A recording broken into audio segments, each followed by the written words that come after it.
nggak bakal Allah itu memberikan kita cobaan yang kita tidak mampu untuk menanggungnya. Udah ada takarannya masing-masing. Ini yang pertama, ente mesti tahu. Yang kedua,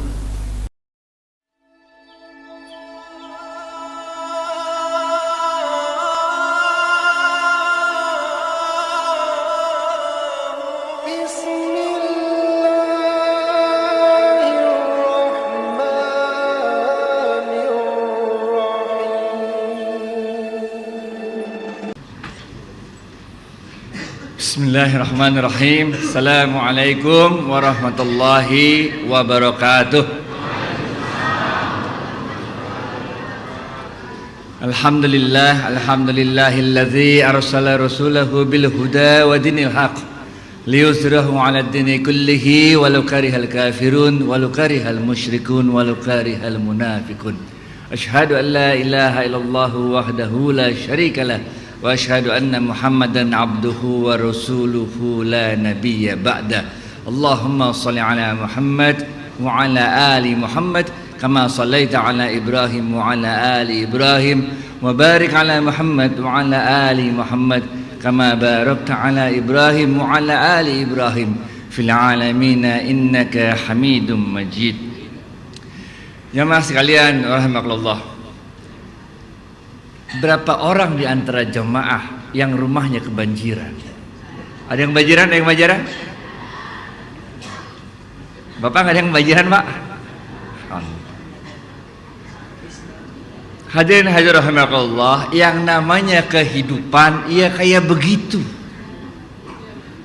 Kadang hidup kita senang, kadang hidup kita susah. Tapi percayalah hadirin hadirat rahimakumullah, persis kayak banjir. Kalau dia datang kita susah, tapi kalau banjirnya udah hilang, kita kadang-kadang udah lupa ada banjir, bener. Hadirin hadirat rahimakumullah, inilah yang dikisahkan oleh Allah Subhanahu wa taala dalam Al-Qur'an tentang bagaimana kesabarannya Nabi Ayyub alaihissalam. Dahsyat punya.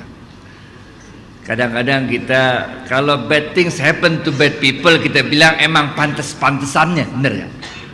Kalau hal yang buruk menimpa pada orang yang emang kelakuannya buruk, maka kita bilang emang pantes-pantesannya ente dapat begitu dah.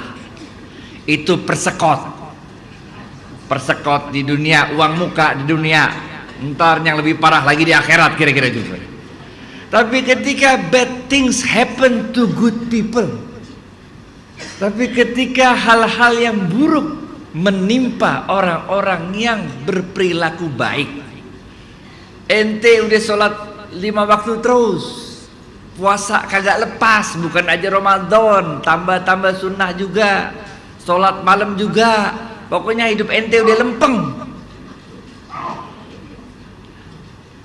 Tapi bad things happen to you, tapi hal-hal yang buruk menimpa diri anda. Di situ baru kita dicoba keimanan kita, apakah kita tetap bisa mengatakan kepada Allah alhamdulillah ala kulli hal. Nabi Ayyub alaihissalam diberikan oleh Allah berbagai nikmat yang luar biasa. Beliau diberikan kekayaan, beliau diberikan istri yang solehah, beliau diberikan anak-anak yang soleh-solehah. Hidupnya lempeng, nabi bukan model kayak kita kan lagi ceramah aja begini, bener gak? Lagi begini malah lagi, artinya namanya juga manusia, bener gak? Ini Nabi Allah Ayyub alaihissalam diberi begitu banyak nikmat oleh Allah. Ketika Nabi Ayyub alaihissalam dalam keadaan tenang-tenang saja, fit dunya hasanah wa fil akhirati hasanah, kira-kira begitu dah. Nikmat Allah begitu melimpahnya buat Nabi Ayyub alaihissalam. Kemudian Allah, setan iblis dia ngiri ngelihat yang namanya Ayyub alaihissalam. Kok ada ya manusia model kayak begini, kata iblis, bener gak? Oh, ini kagak bener nih, manusia lempeng banget jadi orang, happy banget hidupnya. Maka iblis meminta izin pada Allah. Wahai Allah, izinkan aku, kata iblis, untuk menggoda hambamu yang soleh itu Ayyub alaihissalam. Maka Allah bilang coba aja dah goda. Benar gak? Emang udah dapat izin dari pertamanya kan, emang udah dapat izin iblis, benar gak? Emang udah dari pertamanya dapat izin untuk godain manusia. Mulai iblis coba godain Nabi Ayub alaihissalam. Nikmat yang telah diberikan Allah kepada Nabi Ayub alaihissalam satu persatu dicabut oleh Allah. Bukan karena Nabi Ayub alaihissalam melakukan maksiat, bukan. Tapi karena Nabi Ayub alaihissalam mau dicoba sama Allah sampai di mana tingkat keimanannya. Ingat kisahnya Nabi Ibrahim alaihissalam? Ingat Bu? Ingat? Ibrahim, orang Betawi bilangnya Baim. Nabi Ibrahim alaihissalam setelah sekian lama menunggu, akhirnya diberikan anak yang namanya Ismail. Allah kemudian menyuruh Nabi Allah Ibrahim alaihissalam untuk menyembelih anaknya sendiri. Allah cuma mau lihat doang. Apakah ketika Nabi Allah Ibrahim alaihissalam dan Ismail alaihissalam diberi cobaan yang demikian berat, kagak masuk akal, bertentangan dengan ajaran Islam, iya apa kagak? Kalau kita iman kurang-kurang mah kita nanya, Allah ente lagi ngapain, bener gak? Allah melarang kita membunuh orang. Sekarang Allah sendiri yang menyuruh Nabi Allah Ibrahim alaihissalam untuk menyembelih anaknya sendiri. Allah cuma mau lihat apakah Nabi Allah Ibrahim alaihissalam dan Ismail alaihissalam tetap bisa mengatakan sami'na wa ata'na, whatever you say Allah, terserah ente bilang apa dah. Pak, Bu, kalau ada lampu merah ente berhenti apa berhenti? Kalau di lampu merah itu ada polisi yang bilang biar kata itu lampu merah berhenti, dia bilang jalan, ente jalan apa berhenti? Jalan kan? Kalau ada tulisannya busway dilarang masuk, tapi ada polisi di situ dia bilang suruh masuk, ente masuk apa masuk? Jadi yang dilihat oleh Nabi Allah Ibrahim alaihissalam bukan bentuknya perintah, tapi Nabi Allah Ibrahim alaihissalam dan Ismail alaihissalam melihat siapa yang memberi perintah. Paham nggak? Apa ente kalau lampu merah berhenti terus polisi suruh jalan, ente bilang ente belajar di mana lampu merah berhenti, ente bilang begitu enggak? Sami'na wa ata'na. Yang dilihat oleh Nabi Allah Ibrahim alaihissalam adalah siapa yang memberi perintah. Kalau Allah yang memberi perintah, terserah ente dah perintahnya apa, bener gak? Meskipun gak masuk akal, meskipun kita merasa ini bertentangan ini, tapi yang dilihat adalah siapa yang memberi perintah. Kalau yang memberi perintah Allah, sami'na wa ata'na. Ini salah satu yang mencirikan kita manusia lebih baik daripada iblis. Iblis kurang apa dia? Dia dulu tinggal di sorga. Ente pernah tinggal di sorga belum? Belum, meninggal juga belum, bener gak? Masih panjang ceritanya kita, bener gak? Ada alam kubur, masih panjang ceritanya dah. Dulu iblis kan di sorga. Mana dia? Iya, bener gak? Dia di sono. Kemudian Allah Subhanahu wa taala mengatakan pada para malaikat-malaikatnya, aku akan menciptakan makhluk yang namanya manusia, namanya Adam. Benar ya? Kemudian Allah menyuruh kepada malaikat-malaikatnya semuanya penghuni surga untuk melakukan sujud penghormatan kepada Nabi Allah Adam alaihissalam. Malaikat-malaikat semua sami'na wa ata'na, benar gak? Nah Allahnya nyuruh, benar gak? Terserah dia, benar gak? Tapi iblis bilang, kok menyembah selain engkau, kata iblis, benar gak? Katanya kagak boleh. Katanya gak boleh menyembah selain engkau. Nah sekarang kok disuruh nyembah, ngasih sujud penghormatan sama Adam, kata dia. Kagak mau iblis. Ana khairum minhu khalaqtani min nar wa khalaqtahu min tin, kata dia, benar gak? Enggak mau, kata iblis. I'm better than him, saya lebih baik daripada dia. Engkau ciptakan aku dari api, engkau ciptakan Adam dari tanah, enggak level, api nyembah tanah, kira-kira begitu, benar gak? Ini Banding sama kisah Nabi Ibrahim alaihissalam tadi, bener gak? Menurut iblis kagak masuk akal nih, bener gak? Katanya kagak boleh nyembah selain ente.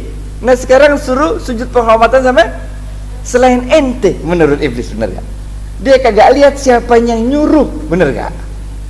Nabi Ibrahim alaihissalam juga diberikan perintah yang bertentangan, nggak cocok sama kita, nggak ada urusannya kita boleh bunuh orang, bener apa kagak? Tapi Nabi Allah Ibrahim alaihissalam hebatnya manusia, bener gak tuh dibandingin iblis? Kita ngelihat siapa yang ngasih perintah. Yang ngasih perintah Allah, bener gak? Terserah dia dong, bener gak? Udah, Nabi Allah Ibrahim alaihissalam menyembelih anaknya Ismail, dan Allah kan namanya juga Allah, terserah dia. Qul huwallahu ahad Allahu samad lam yalid wa lam yulad wa lam yakul lahu kufuwan ahad. Terserah dia bisa ngatur semuanya. Digantilah kemudian Nabi Allah Ibrahim Ismail alaihissalam dengan seekor kambing yang besar. Balik ceritanya Nabi Ayub. Begitu juga dengan Nabi Ayub alaihissalam. Kalau tadi kita harus ceritain bagaimana Nabi Allah Ibrahim alaihissalam diuji oleh Allah keimanannya sampai titik yang paling beratnya. Mampukah melakukan perintah Allah yang menurut logika manusia ini bertentangan dengan perintah Allah itu sendiri? Mampukah kita tetap mengatakan sami'na wa ata'na? Begitu juga Nabi Allah Ayub alaihissalam. Kekayaannya yang begitu banyak diambil oleh Allah. Apa kata Nabi Ayub? Dulu juga aneh kagak kaya, dulu aneh juga miskin, sekarang diambil lagi. Inna lillahi wa inna ilaihi raji'un. Dulu dari ente, sekarang ente ambil lagi, cincai dah, bener gak? Bisa kayak begitu Bu, Pak? Hah? Ini kalau kita masih ngomong-ngomonginnya doang mah kita bilang insya Allah, bener ya. Ntar kalau udah kejadian, kalau ente kagak nangis pengen tahu, bener gak? Orang itu akan diberikan ujian oleh Allah sesuai dengan tingkat kemampuannya. Jadi jangan disamain, nggak bisa, dia emang beda-beda. Kalau supir saya beli motor, apa namanya, motor Honda itu, beli Mio gitu, Mio yang harganya 10 jutaan, hilang, dia kan sedih pasti dong, bener gak? Uang muka juga belum lunas, cicilannya, bener gak? Kita sebagai bosnya bilang sabar, harta jangan ditaruh di hati. Inna lillahi wa inna ilaihi raji'un. Saya juga kemarin hilang Mio, enggak apa-apa, terang aja ente, bener gak? Lah ente dapat cepet hilang captun, bener gak? Dapat 100 hilang 10, ente bisa bilang begitu sama tuh supir, bener gak? Lah yang supir uang muka aja masih nyicil, hilang, bener gak? Allah akan beri orang cobaan sesuai dengan tingkat kemampuannya. Laha ma kasabat wa 'alaiha maktasabat. La yukallifullahu nafsan illa wus'aha. Udah ditaker. Nabi Ayub alaihissalam ini orang yang model tingkat keimanannya tinggi, jadi cobaannya juga luar biasa. Bukan aja harta yang diambil, tapi anak-anak beliau satu persatu meninggal dunia. Anak pertama meninggal, Allah pengen lihat. Nabi Ayub mengatakan inna lillahi wa inna ilaihi raji'un. Tadinya juga kagak punya anak, diambil lagi, cincai dah. Wah, iblis senep banget. Waduh, ini orang kok sabar banget jadi orang. Anak kedua begitu juga, inna lillahi wa inna, begitu terus. Nikmat harta dicabut tetap sabar, nikmat anak-anak dicabut tetap sabar. Cobaan lagi dikasih, Sekarang diambil lagi nikmat berikutnya, yaitu nikmat kesehatan. Yang tadinya Nabi Ayub alaihissalam sehat, bugar, kuat, sekarang dicoba lagi Allah, diambil lagi kesehatannya. Sehingga Nabi Ayub menderita suatu penyakit yang luar biasa. Bukan setahun, bukan 2 tahun. Kalau kita dicoba sakit, bener ya, baru juga 2 minggu, ya Allah, mengapa engkau berikan aku cobaan yang demikian beratnya ya Allah. Baru juga 2 minggu. Nabi Ayub alaihissalam bukan setahun, bukan 2 tahun, bukan 3 tahun. Sakitnya bukan model sakit orang asam urat gitu yang diobatin dikit jalan lagi, bukan. Ini sakit yang diceritakan dalam kisah itu, kalau beliau itu sujud maka keluarlah darah, keluarlah nanah dari kepalanya, tapi tetap aja sujud. Ini sakit yang model sakit parah punya dah. Tapi Nabi Ayub alaihissalam mengatakan inna lillahi wa inna ilaihi raji'un. Tadinya aneh sehat, yang ngasih sehat ente, yang ngasih sakit ente katanya. Terus terang ente dah Allah katanya. Masukkan aku ke dalam golongan orang-orang yang bersabar. Kagak mempan juga. Itu istrinya Nabi Ayub. Waduh, solehah banget. Ngurusin suami kagak ada titiknya dah. Hari-harian ngasih makan, ngerawat, ngasih makan, ngerawat. Sampai pada suatu ketika Nabi Ayub habis dikasih makan, istirahat, tidur. Lah waktu Nabi Ayub tidur, istrinya bilang, nah kesempatan lagi tidur, ke pasar dulu mau belanja-belanja, bener gak? Udah, bismillahirrahmanirrahim, bismillahirrahmanirrahim, tenang-tenang Ayub, tidur aja, dia pergi dah, bener gak? Pergi ke pasar belanja-belanja. Nabi Ayub bangun. Bin gitu. Kok nggak ada yang jawab? Bini maksudnya gitu. Bin katanya nggak ada yang jawab. Bin katanya nggak jawab. Bin katanya nggak jawab juga. Nabi Ayub mulai mikir nih kemana nih. Biasanya istrinya ada selalu di sebelah dia yang ngurusin dia. Ini udah teriak-teriak begini kagak nongol-nongol juga nih. Akhirnya Nabi Ayub mengatakan, ntar nih, jangan-jangan bini gue udah ini nih, udah mulai capek ngurusin gue nih, kira-kira bener gak? Kemana dia melancong, mana nih? Jangan-jangan nih kemana nih gue? Carrefour, jangan-jangan bener gak? Kira-kira gitu.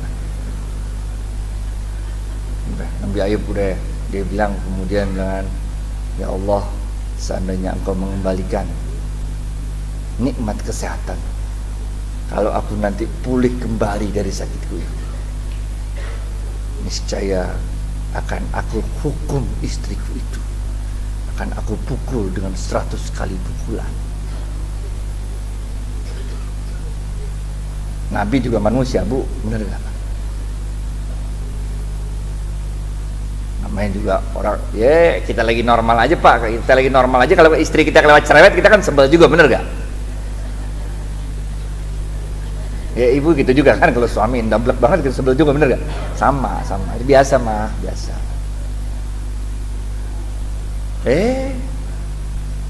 Namanya juga Allah kan, terserah dia, bener gak? Udah Nabi Ayub dibuat sembuh sama Allah, sembuh lagi, udah baikan lagi, udah lupa lagi sama deh ente kalau beranteman suami istri kan begitu, bener gak? Belok kiri jalanan aja ente jadi beranteman, bener gak? Masa ke Sunda Kelapa lewat sini, lewat sono, kota sini sama juga antar ketemu, tapi lewat situ lebih deket. Cuman mengenai masalah belok aja jadi beranteman, bener gak? Belok kiri, belok kanan, belok kiri, ntar terlambat, nggak apa-apa, panikanya udah nelfon, ntar dia udah bilang suruh bacanya Asmaul Husnanya panjangan dikit, bener gak? Mengenai belok kiri, belok kanan aja jadi bener gak sih? Nabi Ayub alaihissalam udah baikan lagi sama bininya, udah normal lagi hidup. Diingetin sama Allah, Yub katanya waktu itu kalau udah sehat ente mau hukum bini ente. Nabi Yusuf Nabi Ayub, iya katanya, iya bener katanya 100 pukulan Yub katanya. Iya 100 pukulan 100 pukulan Bu, yang mukul aja capek apalagi yang dipukul, kira-kira bener gak? Wah, Nabi Ayub mulai pening juga nih. Bagaimana caranya? Udah pernah, wah jadi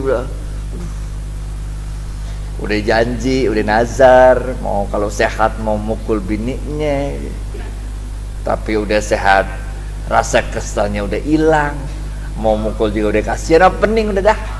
Itu Nabi Ayub nyerah dah, Allah, nyerah dah, aneh nyerah. Kalau ibu bapak kalau ada persoalan yang berat, bacain doanya, ya Latif, ya Latif, ya Latif. Wahai Allah yang maha halus, wahai Allah yang maha lembut, aku serahkan persoalan ini padamu untuk sebaik-baiknya urusan. Kadang-kadang kita kalau masih mikir gimana caranya itu kita berarti kita masih bisa mecahin diri sendiri, bener gak?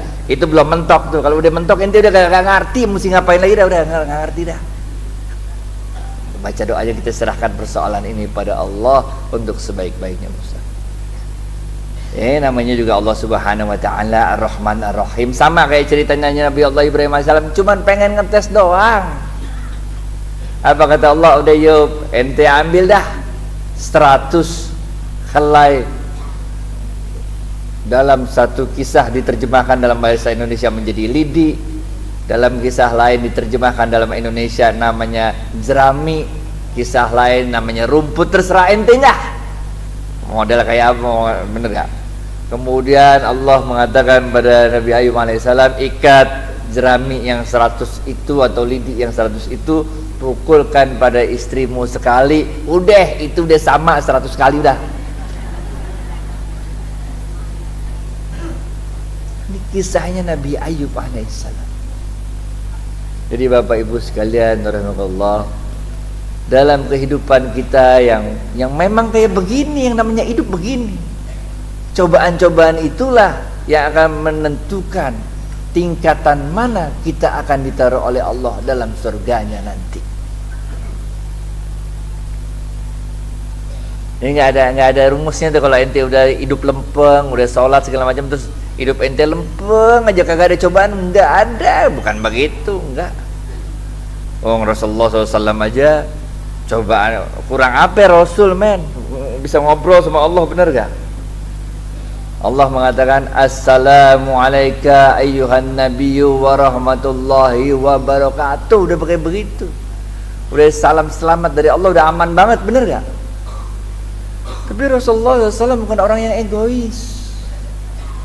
Ente kalau digituin sama Allah, ente bilangnya apa? Salam selamat bagimu wahai Adi Warman warahmatullahi wabarakatuh. Kira-kira kalau Allah bilang begitu ke saya bilangnya apa coba? Amin ya Allah, amin, alhamdulillah, emang aneh pantas, kira-kira begitu, bener gak? Tapi Rasulullah SAW jawabannya bukan kayak begitu. Rasulullah SAW jawabannya assalamualaikum ayuhan nabi warahmatullahi wabarakatuh. Jawabannya apa? Assalamu alayna wa ala ibadillah salihin. Wahai Allah, jangan aneh sendiri dong yang selamat gitu. Jangan aneh sendiri dong yang selamat, yang dapat berkah, dapat rahmatmu.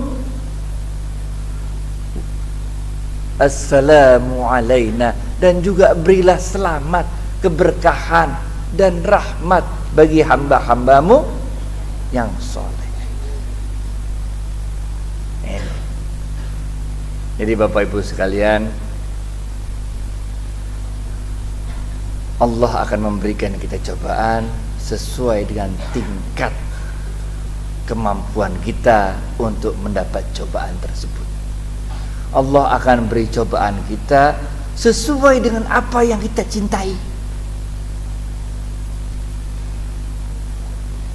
Kalau ente nggak suka singkong, cobaannya bukan ente nggak dapat singkong gitu, tapi yang dicoba itu sesuai dengan apa yang kita cintai. Itu cobaannya kayak begitu. Saya itu suka miara ikan koi. Di rumah ikan koi, bukan koi yang murah-murah kecil-kecil gini, bukan, koi yang keren-keren gitu. Bukan yang belinya sekali 5 sekaligus, bukan. Yang belinya datang ke toko, nyari-nyari, beli satu, terus datang lagi toko lain, nyari-nyari yang pas, beli satu.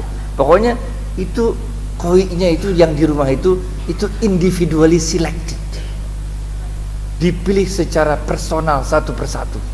Pokoknya dah punya ikatan batin sama ikan koi, kira-kira begitu. Jadi saya kalau ngasih makan ikan koi itu bisa lama, Pak. Ini kan tempat sholat, sini bawahnya ikan koi. Wah, kalau kasih makan tuh lama ngeliatin, mantep.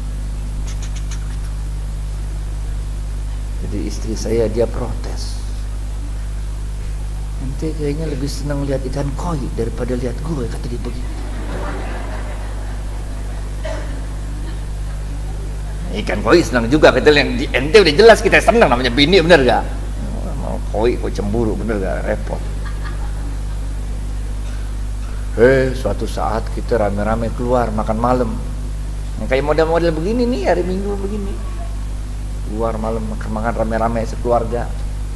Rumah cuma ada si Mbak sendirian. Pulang-pulang tahu-tahu saya kalau pulang dari jalan-jalan masuk rumah langsung menuju belakang, bener nggak, ngeliat ikan koi, bener nggak? Ikan koi ciptaan Allah, cakep, jadi kita lihat-lihat, alhamdulillah, bener nggak? Udah lihat ke belakang, tahu-taunya ikan koi udah bermati semua. Berjejer, udah berjejer. Jadi matinya masih baru, berarti berjejer di dasarnya. Kalau udah lama kan ngambang. Ini baru berarti matinya. Berjejer, rapi banget berjejer. Langsung saya tanya sama si Mbak, itu ikan kenapa? Nggak tahu, kata dia. Lah, itu kok pada mati? Lah, saya nggak tahu. Nah, kolam di belakang, si Mbak di situ kamarnya kan. Bener juga dia nggak tahu, bener gak? Mbak, tadi emang mati lampu? Iya, kata dia. Tapi saya udah hidupin lagi, kata dia. Yang Mbak hidupin lampu, tuh pompanya belon, bener gak?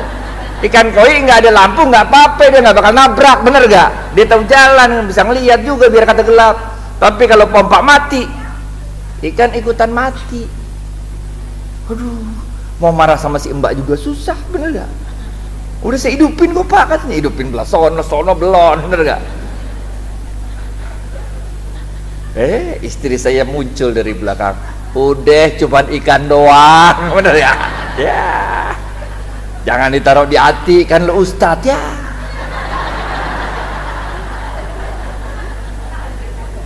Kita kalau dicoba emang begitu, Bu. Emang pas. Emang apa yang kita suka itu dicoba begitu. Kalau yang kita gak suka gitu, nggak apa-apa, bener gak? Mesin cuci mati, itu telepon aja tukangnya, saya bilang begitu. Ini kan orang susah nyuci, ya lo telepon tukangnya, bener gak? Lo pokoknya kalau kita gak. Jadi Bapak Ibu sekalian, Allah, kalau kita dalam perjalanan hidup ini mendapat cobaan, emang udah pasti dapat cobaan dari sononya begitu dah. Kagak ada kayak nggak ada cobaan, bener gak? Ente juga mau naik SMP, SD, ujian dulu, bener gak? Emang begitu rumusnya. Percayalah, pertama, la yukallifullahu nafsan illa wus'aha. Nggak bakal Allah itu memberikan kita cobaan yang kita tidak mampu untuk menanggungnya. Udah ada takarannya masing-masing. Ini yang pertama, ente mesti tahu. Yang kedua, kalau Allah telah menetapkan suatu ketetapan pada diri kita, misalnya dalam kisahnya Nabi Ayub, harta hilang, anak meninggal, kita sakit. Kalau Allah telah menentukan takdirnya, maka Allah mengatakan dalam sebuah hadis qudsi, seandainya pun langit dan bumi ingin merubah apa-apa yang telah menjadi ketentuanku, maka niscaya tidak akan mampu mereka untuk merubahnya. Bahkan dalam sebuah hadis qudsi lain, Allah lebih keras lagi mengatakan, cari aja Tuhan selain aku kalau engkau tidak redho untuk menerima ketetapan yang telah aku berikan padamu. Ente mau nyari Tuhan lain yang mana? Kagak ada. Udah terserah gue, kata Allah. Emang oleh jadwalnya sekarang begitu. Terima aja dah, jalanin tuh hidup, bener gak? Yang ketiga, yang pertama tadi apa? Yakinlah bahwa cobaan itu tidak akan melebihi dari kemampuan kita untuk menanggungnya. Yang kedua apa tadi? Hah? Baru juga disebut.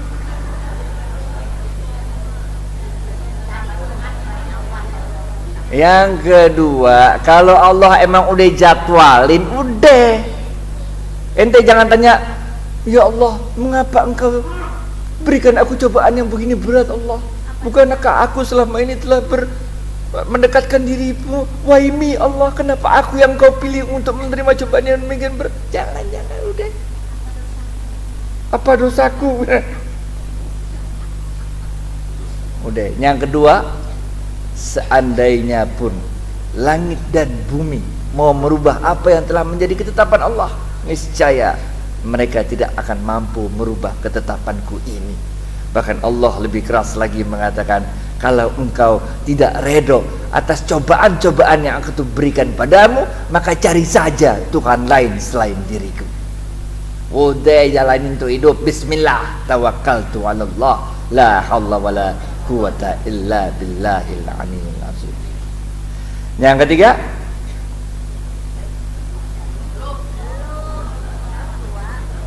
ketiga, Allah menggembirakan hati kita. Fa inna ma'al usri yusran, inna ma'al usri yusra.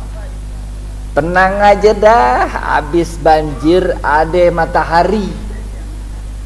Rumah saya tadi Lebak Bulus, nyetir naik mobil kemari, ketemu 2 kali. Pertama di dekat Pulau Raya, orang banyak. Tadi malam kayaknya banjir sono. Jadi orang banyak keluar pinggir jalan, motor-motor, orang semua pada. Makanya jadi tadinya topiknya bukan ini nih. Tapi pinggir jalan ketemu 2 biji begituan. Pertama sono Pulau Raya, tadi orang ramai pinggir keluar-keluar jalanan. Yang kedua sini lah tuh hari-hari. Kayaknya jebol lagi tadi malam apa gimana tuh? Banyak orang kerja situ tuh yang waktu itu jebol. Iya, apa namanya? Iya, jebol sono. Kemarin hujan, Pondok Indah hujan men, banjir. Ajaib bener dah. Dari Pondok Indah Mall ngarah ke Lebak Bulus, di jalanan raya itu banjir. Kagak orang kaya, kayak orang miskin dah. Kagak rumah di pinggiran, kagak rumah di tengah dah. Emang rapi dah, pokoknya kebagian semua dah. Banjir dah. Jadi jamaah sekalian rahimakumullah, dengan tingkat keimanan seperti itulah, itu sebabnya dalam Al-Quran disebutkan wa tawassaw bil haqq wa tawassaw bis sabr. Siapa di antara kita yang kerjaannya jadi tukang cukur? Ada gak sih ini nih tukang cukur sekalian yang di sebelah masjid, ikut pengajian gak ente? Nah, ini yang jabut sebelah. Saya mulai dari kecil bu main bola sini, cukur di sono, bener gak? Dulu main bola sini dikejar-kejar, nggak boleh main bola di lapangan masjid. Tapi kita kan anak kecil, kenapa sih lapangan gini gede kagak boleh dipakai, bener gak? Masjid kan di dalam, kita di luar, kagak gangguin orang sholat, kenapa kagak boleh? Kira-kira begitu, bener gak? Jadi kalau lagi main bola dulu dikejar-kejar, diomelin, bener gak? Sekarang giliran udah gede, kita yang bagian ngejar, bener gak? Emang gitu, hidup emang begitu, Kalau ente tukang cukur rambut, bisa nyukur rambut sendiri kagak? Hah? Pening nih lo, bener ya? Iya. Begitu juga dengan cobaan yang kita hadapi dalam hidup. Kalau orang yang dapat musibah, kita enak nasihatinnya, sabar, bener ya? La yukallifullahu, iya. Allah berfirman, bener ya? Fa inna ma'al aib, sabar. Nabi Ayub aja lebih berat dari ini, bener gak? Kalau ente ngelihat temen ente yang dapat cobaan, tapi coba ente sendiri nasihatin diri sendiri, coba sabar ya, sabar, pening. Itu sebabnya wa tawassaw bil haqq wa tawassaw bis sabr. Biar kata ente ustad, biar kata jidatnya hitam, jenggot juga, kalau lagi dapat cobaan udah. Ente udah nyetir hati-hati, bener gak? Ada aja orang nabrak, bener gak? Udahlah mobil belum lunas cicilan, bener gak? Tabrak lagi. Kalau lagi kalau orang yang tabrak ya kita bilang sabar. Giliran kita kejadian sendiri kan kita susah juga, bener gak? Sabar.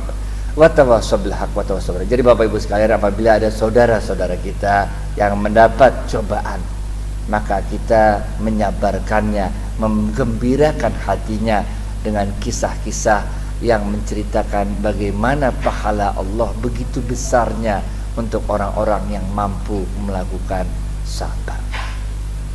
Hadirin hadirat rahimakumullah, akhirnya saya ingin mengatakan bahwa dalam cobaan-cobaan kita hidup ini yang beragam-ragam bentuk dan intensitasnya, maka salah satu di antara cobaan-cobaan itu adalah hikmah daripada cobaan-cobaan itu, kita bisa mengenal Allah lebih dekat. Kita bisa mengetahui kekuasaan Allah, bahwa kekuasaan Allah itu maha dahsyat, maha luar biasa.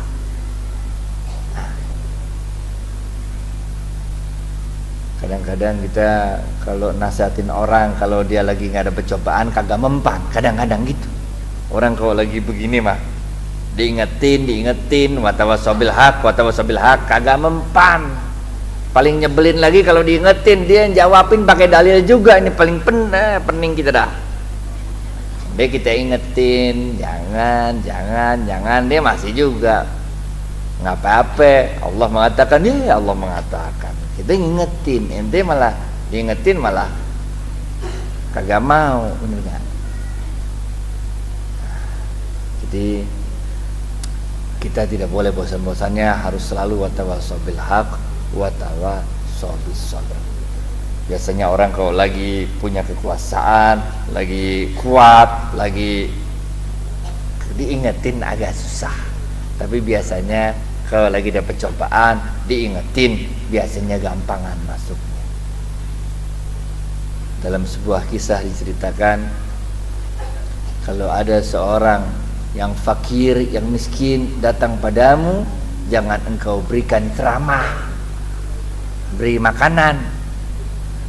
Udah tahu dia lapar, datang ke ente, Pak, saya lapar. Ente bukannya ngasih makanan, ingatlah Allah Subhanahu wa taala berfirman. Emang bisa kenyang dia pakai ceramah? Rasulullah SAW ketika tidak menemukan makanan, maka beliau berpuasa. Ente puasa aja, ya. Orang lapar lu kasih makan dulu, udah kenyang baru ente ceramahin, bener gak? Ini orang lapar lu ceramahin, kagak mempan, bener gak? Bapak Ibu sekalian, Maulana Malik Ibrahim, kenal gak Maulana Malik Ibrahim? Kagak kenal? Itu wali songo yang pertama.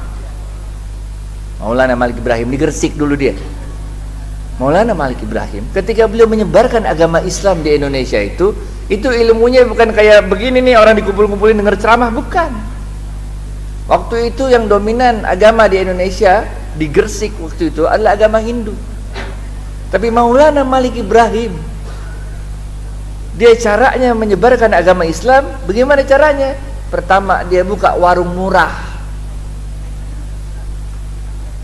Jadi orang-orang belanja di sana, warungnya warung murah. Belanja.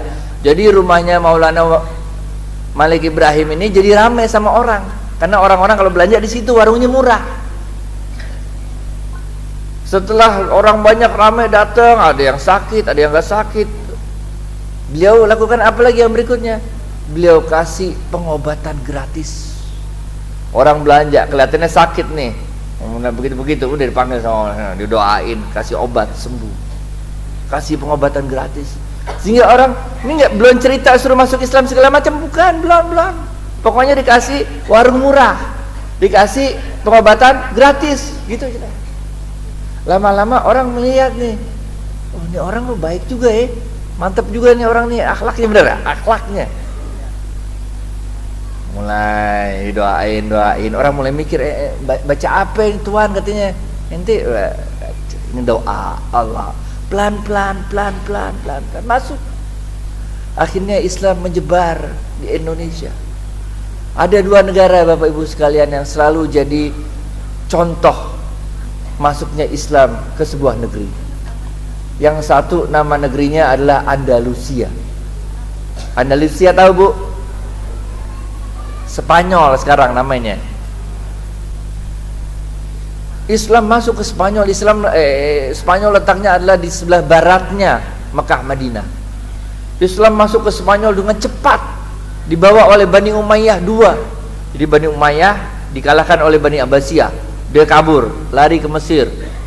berhenti sebentar di Mesir, lalu dikalahkan lagi oleh Bani Fatimiyah, dia lari lagi sampai ke Andalusia, dibawa oleh para petinggi-petinggi Bani Umayyah II, masuk dengan cepat, membuat gedung-gedung mewah, masjid-masjid hebat, benteng-benteng yang kokoh, membuat pusat peradaban Islam yang besar, sebesar kayak di Baghdad, sebesar kayak di Samarkand. Tapi apa yang terjadi? Kita lihat setelah ratusan tahun kemudian Islam hilang dari Andalusia, nggak ada lagi. Coba ente sekarang jalan-jalan ke Spanyol kalau masih ada. Yang ada cuma tinggal peninggalan gedung-gedung doang. Nggak ada, yang ada sekarang mah Real Madrid, Barcelona, mas sekarang ada begitu. Main bola, Bu. Islam udah kagak ada, udah hilang dari Andalusia. Negara kedua yang selalu jadi contoh masuknya Islam dalam sebuah negeri adalah Indonesia. Indonesia terletak di sebelah timur Mekah Madinah. Tidak dibawa oleh para petinggi, tidak dibawa oleh para panglima perang masuk ke Indonesia, tidak. Nggak pakai perang-perangan di sini, kagak. Dibawa oleh 3 orang pedagang, 3 orang kelompok pedagang. Kelompok pedagang dari Yaman, dari Hadramaut. Situ bawa nyebrang si dagang di sini. Ini kayak ceritanya Maulana Malik Ibrahim. Dia dagangnya dagang, orang datang hibah katanya. Jadi orang Indonesia bilangnya orang hebat. Hibah jadi hebat.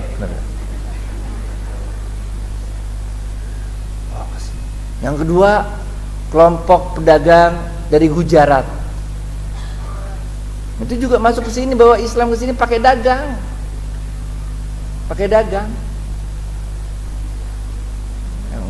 Itu yang pakai Siti semua itu pengaruh dari Gujarat itu. Siti Hawa lah, Siti Khadijah, semuanya ente tambahin Siti depannya, bener gak? Di Arab orang pening Siti, semuanya Siti, bener gak? Itu pengaruh dari Gujarat ya, Siti itu. Yang ketiga dibawa oleh para pedagang dari Cina. Dagang Cina dagang ke sini di Indonesia ini model-model begini yang ente sangka ini baju Islam nih. Ini mah dari Cina, ini kerah Shanghai namanya, baju koko namanya. Ini kerah Shanghai, baju koko, ente aja ke Shanghai jadi. Dagang nih pakai pikulan jalan-jalan. Tanya sama orang-orang kalau di Jawa, tanya mau kemana? Kalau kemana? Artinya ende gitu kira-kira. Kia katanya gitu. Jalan-jalan gitu. Makanya dipanggil kiai jadi harinya kia. Masuk ke Indonesia perlahan-lahan. Bukan dengan cara perang, tapi dengan cara ekonomi, dagang. Apa yang kejadian ratusan tahun kemudian? Sampai saat ini Islam masih tetap tumbuh subur di Indonesia. Tidak ada masjid-masjid yang mewah, tidak ada istana yang megah, tidak ada benteng-benteng seperti Alhambra, tidak ada pusat kebudayaan Islam seperti di Baghdad, seperti di Samarkand, nggak ada. Tapi Islam tumbuh subur di dalam hati umat Islam Indonesia. Dan kitalah umat yang dipilih oleh Allah untuk menjadi umat yang paling besar jumlahnya di dunia. Nikmat paling besar yang diberikan Allah adalah nikmat iman wal Islam. Dan kitalah umat yang dipilih oleh Allah untuk mendapatkan nikmat terbesar itu. Padahal kita kagak bisa bahasa Arab, bener gak? Jadi kadang-kadang kita nanya, Allah kenapa kita ya? Gitu, bener gak? Kenapa enggak? Oh, itu aja orang Arab, anak-anak Arab umur 3 tahun aja udah lancar banget bahasa Arabnya. Wow. Kita udah umur segini, bener gak? Ya, ibu Iqra 1, Iqra 2, bener gak? Udah susah banget ngafalin ikfa lah, itu gombe gunah lah, udah pening kita ngafalin, kagak bisa-bisa juga, bener gak? Jadi pertanyaan besar, why us? Ya wahai Allah, mengapa kami yang engkau pilih untuk mendapatkan amanah yang besar begini? Menurut saya ini pasti ada rahasia Allah. Allah sedang menyiapkan bangsa ini, bangsa Indonesia, untuk menjadi pemimpin masa depan dunia.